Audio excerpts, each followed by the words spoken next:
what we are confident about is that when people look and see that they can get high quality, affordable health care for less than their cell phone bill, they're going to sign up. They are going to sign up. And part of what I think the resistance that we've seen ramp up, particularly over the last couple of months, is all about is the opponents of health care reform know they're going to sign up. In fact, one of the major opponents, when asked, well, why is it that you'd potentially shut down the government at this point just to block Obamacare, he basically fessed up. He said, well, once consumers get hooked on having health insurance and subsidies, then they won't want to give it up. I mean, you can look at the transcript. This is one of the major opponents of health care reform. I don't even know what to say. Well, welcome back to the Steve Malzberg Show. That was Barack Obama being, quote-unquote, interviewed by Bill Clinton at the Clinton Initiative yesterday, Clinton Global Initiative, I guess. Welcome back to the Steve Malzberg Show. Joining us now is our friend Sally Pipes, president of the Pacific Research Institute, author of the Cure for Obamacare. Hello, Sally. Hi, Steve. Bah humbug is what I say. Oh, my God. I mean, first of all, this nonsense about, as much as you get your health care for as much as your cell phone. I mean, if you're talking to people who already have health care and have a family or even are just have a good plan covering themselves, the increase in that cost, first of all, it's already more than your cell phone bill, is going to be astronomical. Well, you're absolutely right. I mean, they keep coming out and saying prices are down.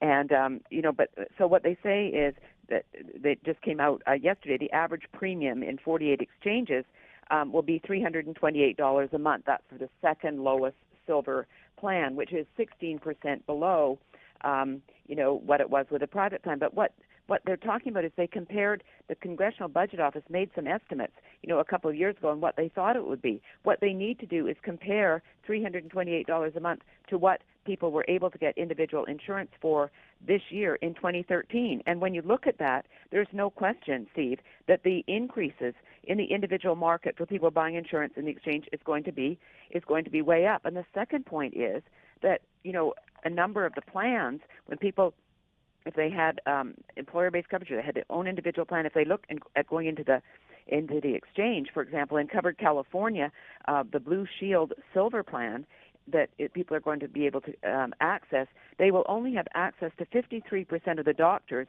and 78% of the hospitals.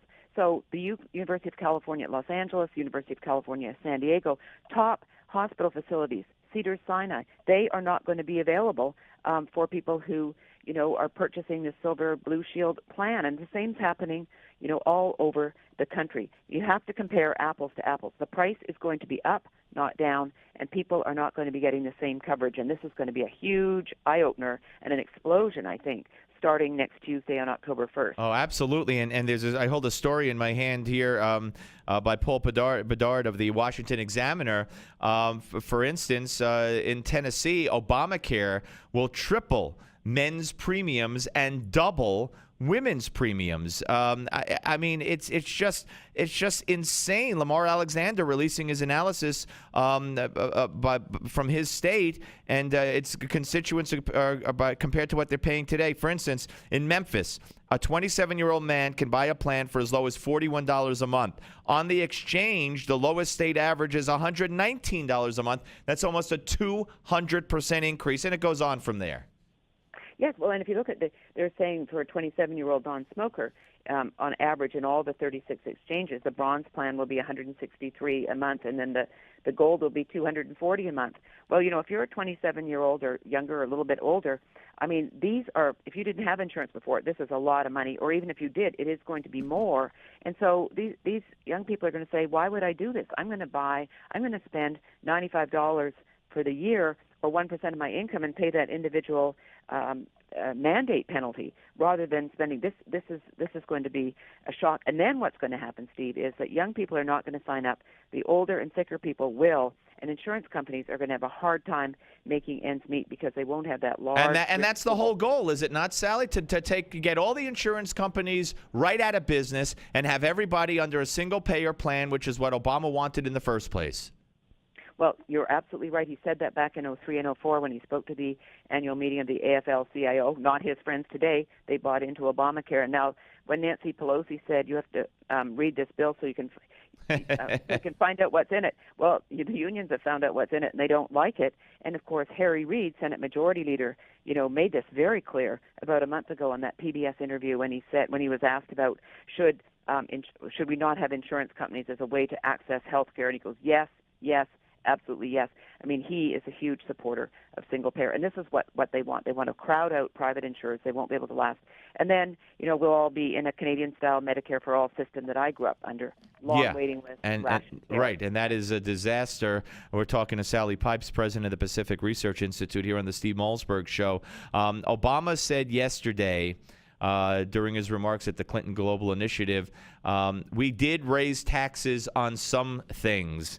He says, so what we did, it's paid for by a combination of things. We did raise taxes on some things, meaning what's in the healthcare law. And just let me run down a couple of them. The medical device tax, the Obamacare high medical bills tax, the Obamacare flexible spending account tax, where you have 35 million Americans who already use that. They're going to get taxed on that. Obamacare Super Saver surtax, which is a new 3.8% surtax on investment income. Obamacare Medicare payroll tax increase. Obamacare individual mandate non-compliance tax.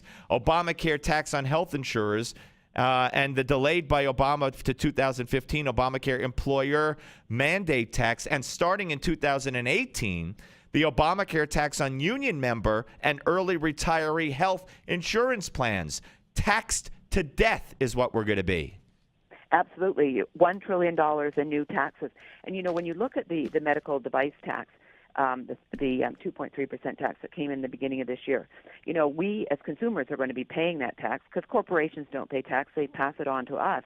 But there is support, among Democrats for repealing this odious piece of legislation because it's a job killer. Chuck Schumer, your senator from New York, even he supports. He's not my senator from New York. Well, he is a senator from New York. I'm kidding. I'm teasing you. First of all, I don't live in New York, but I wouldn't claim him anyway, but go ahead.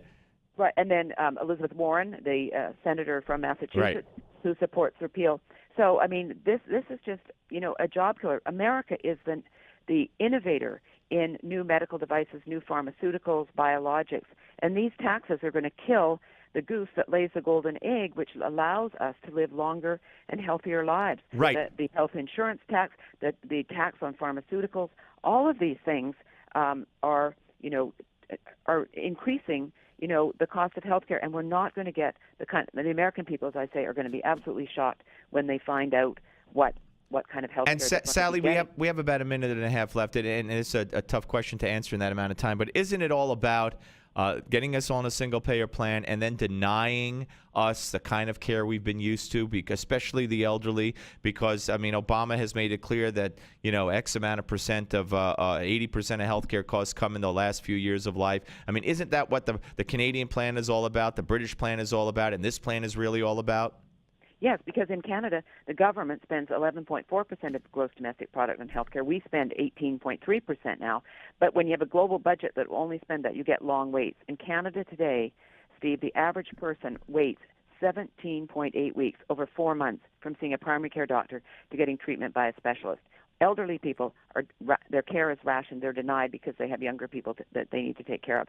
This will happen in this country, but it is the goal of Obama and his Affordable Care Act. Madam Chief Justice Beverly McLaughlin of the Canadian Supreme Court, not a conservative court, said in a case a couple of years ago, access to a waiting list is not access to health care, and having a care card does not give you access to a doctor. Yep. And this is what we're facing. Sally, we will be facing. Great talking to you. We'll speak to you soon. Thank you. Thanks, Steve. Bye. Bye-bye. Sally Pipes, ladies and gentlemen, of the Pacific Research Institute, here on the Steve Malzberg Show. Yep, it's a disaster coming to your home and homes all around you and all around the country, right here on the Steve Malzberg Show on Newsmax TV and radio. The Steve Malzberg Show.